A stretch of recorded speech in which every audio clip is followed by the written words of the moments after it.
So I just recorded a 100-hour review for Arc Raiders, giving my thoughts, opinions on it, and then this happened, and it took the internet by storm.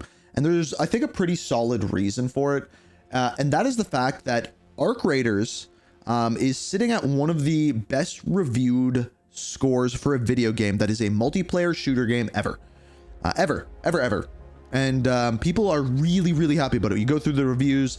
90, 8.5 out of 10, 9.5 out of 10, 9 out of 10, 4.5 stars out of 5, 86 out of 100, 10 out of 10. Eurogamer, 2.5. The reason for it? A dude named Rick Lane. Now, why? He says rich PvE combat and unusually friendly community make Arc Raiders more than approachable extraction shooter than most. But Embark Studios' continued use of AI voice generation is a black mark against its reputation. Now, to be clear, they did use AI voice generation. To be clear, the voice actors signed off on it because the way that they're using it is probably the most reasonable in the entire industry. I believe it's predominantly for text-to-speech of their voices, which, yeah, down the road could be egregious, but as of right now at launch, they've all agreed. All the voice actors have agreed to it.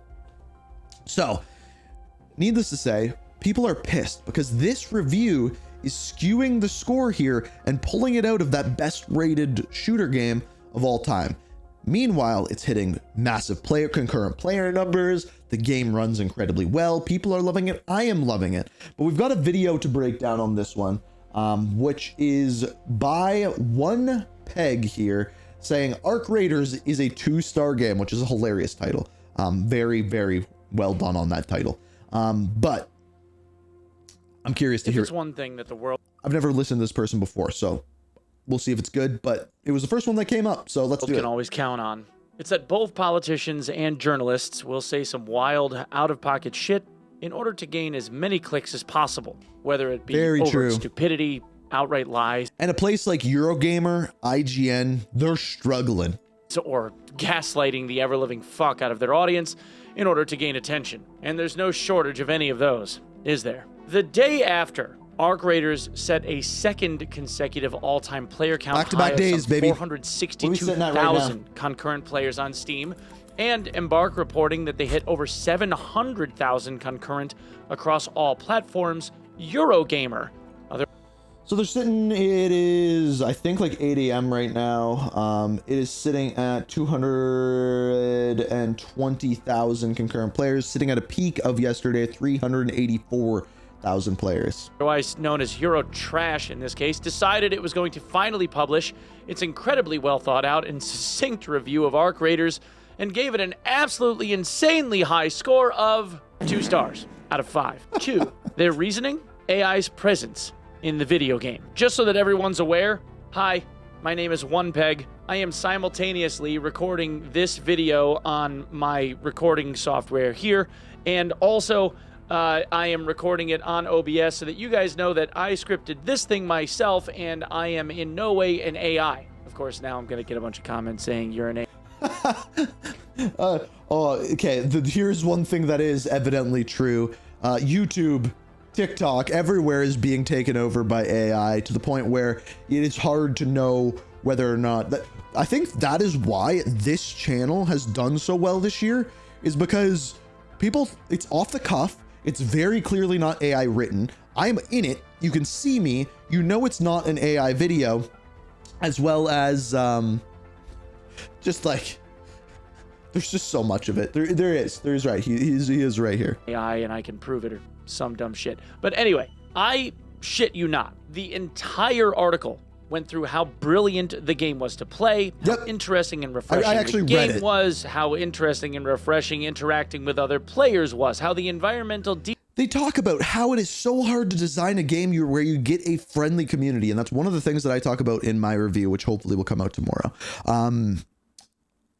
How it's so hard to do that, yet they have found a way to do it right, and people band together, and he talks about situations where it happens. As he goes over the hill, he sees someone say, we're looking for lemons, like the just exact experience that I'm sure you've experienced in Arc Raiders, and then 2 out of 5. 2 out of 5. Detail and audio 40%. was pretty fucking great, and how enjoyable of an overall experience it was to play the game against the relatively difficult Ark bots that were scattered throughout the map, all to have it completely dashed to the rocks by the fact that the voice lines and the antagonist NPC movements in the game were AI generated, while simultaneously giving zero credence to the particulars of the AI's presence in the video game. The author, Rick Lane, who coincidentally gave the game I had it brought up and ready to go.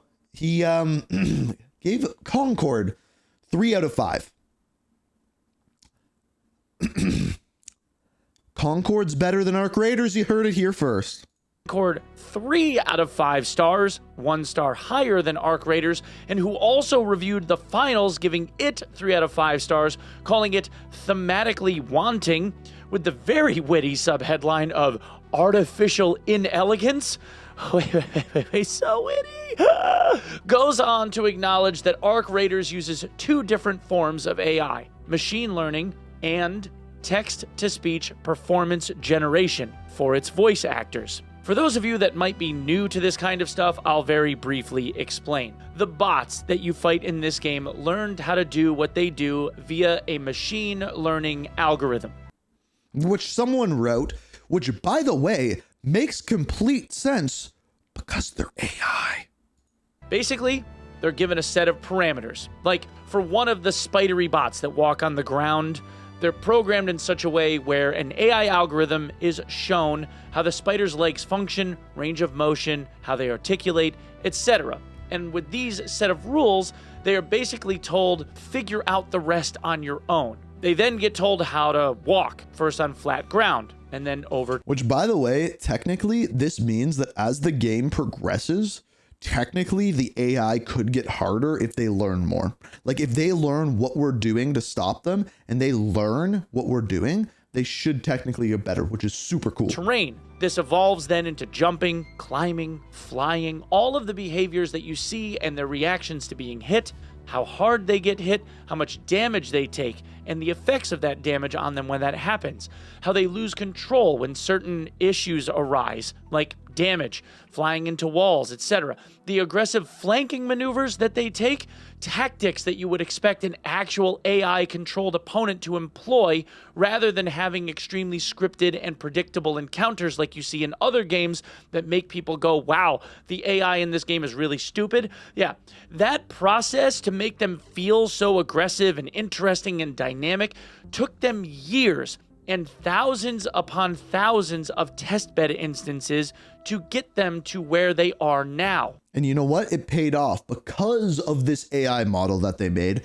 That is why people are teaming up in droves in this game to face off against the AI, because the AI is good. They pose a challenge. If they didn't have that, it would just be a PvP. In short, the machines literally learned how to move around, walk, fly, and adapt to their environment through dying tens of thousands of times over years of development cycle. Player interaction data, as we fight them now, also quite literally makes them harder opponents over time, and it will continue to evolve. The use of AI in this way, at least to me, especially given the setting and story of Arc Raiders, only makes sense here. And it's done extremely well. Yep. The other usage of AI regarding voice acting also takes some amount of nuance. He's doing a way better job of breaking this down than I would have. To understand. Now, typically, I would be the person trying to crucify anyone that would just use AI generative voices. But there's a difference here. All of the generative AI used in the voice lines in Arc Raiders is not being done via harvesting some obscure ChatGPT-esque amalgamation of voices where someone's moving sliders around to find a random male or female intonated voice that seems to roughly fit an NPC vendor in the game. Rather, they are actual voice actors that were contracted by Embark to deliver voice lines and voice samples under that contract, in which they agreed to be paid some amount of money to allow Embark to use their voices in perpetuity for their video game. Now, I am not one to lean into AI, especially not here. I think the use of generative AI in So this is where that line is actually towed, right? But the fact that right away the voice actors knew exactly what they were being hired for is a bit different. Video games is 99% of the time a pile of dog shit, albeit inevitable at some level, simply because I think it detracts from the game's overall feeling and tends to put a blemish on what I would otherwise consider a brilliant merging of technology and art. However, these artists consented. They were paid for their work, and unless these voice actors were complete idiots, there would likely be some kind of time frame written into the contract where the devs were allowed to utilize it for a certain amount of time. Well, it said in perpetuity, so no. But that's the thing, right? Is if you go into that and sign that contract, you know that. And hopefully they got paid handsomely for that. But if it's in perpetuity, that means forever. Time for the purpose of creating new voice lines. All of this, of course, would have been established considerably in advance of even the game's first broadcastable beta test. And there were voice lines in the vendors, or for the vendors there too, which at the time I even criticized for sounding canned, devoid of emotion, and I pontificated on how generative AI is dog shit. And then, of course, I find out later that the actors were paid for their sample work, and my tone on it has softened a little bit since. They got paid for their work. Now, don't get me wrong, there's a ton of irony here. Just like the Eurogamer article points out, which I agree with some chagrin, it's not lost on me that a game about AI replacing humanity as the dominant force on the planet literally has AI replacing humans in it for their jobs. Or it makes complete sense. But at the time of their voices being recorded, also not the story of the game, but Embark knew what the sales of Arc Raiders were going to be. It's not something they realistically could have predicted either. And at this point, Embark has a couple of choices. They could either bring the voice actors... And before you argue and tell me that is the story of the game, it's not the story of the game. Robots were not replacing people. They sent robots to the Earth to take out or wipe out the people and harvest stuff, materials. They're created by people to stop people. It is AI, but they're not replacing people. It's not like they made robot that works in the Amazon factory. It's different. Back in now that they've seen a fat fucking payday and have the VAs retract the voice lines that the game would want included, which also takes time and funds and all that shit. Or they could just stick to the original plan. Have everyone chill out on it, considering the VAs contracted for the work were objectively fine with the gig, and the virtuous rage about it all will subside, and people can continue to not really... So here's what I would do. Is they've made a boatload of money now. And what I would do is I would say, hey, we're still going to use these voice actors, and anything else that we record with them, they will be paid for. And no longer will we need to use this as a startup studio, but we can now afford to get these people paid even better. Give a fuck and just play the best multiplayer game or one of the best multiplayer games to come out in the last 5 years. My guess is they'll likely just do the latter, considering that between their first weekend and their second, they gained some 100,000 concurrent players at peak time without any sign of slowing. The player counts went up for the second consecutive weekend. That's insane. That shit doesn't happen all that often, okay? It's not a unicorn, but let's be honest. Seeing increasing counts on multiplayer games that got this fucking hype is not a normal thing. Look at Battlefield 6. They had a production budget that was over 10 times what this game's production budget was, and those player counts only started going down from the day of launch. Okay, he's right. There's something special with this game, but even more... There's something special with this game. That's why it's 2 out of 5 stars. More importantly, this article wasn't even a review of the video game. This article was an editorial on artistic morality disguised as a video game review. And honestly, yes, whether your moral high horse is running on all legs or not, you can't deny that Arc Raiders is an absolutely fantastic video game and is worthy of your time. 2-star virtue signaling bullshit or not. That was the most important point. I hit the wrong button. That was Jeopardy though. Or sorry, Price is Right. Wrong button. I meant to hit this button.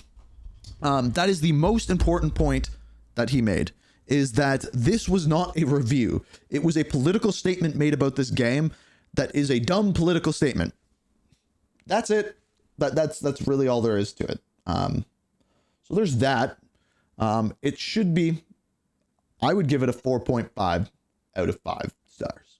That's the actual review. I'm replacing it. I now work for Eurogamer before they shortly go out of business.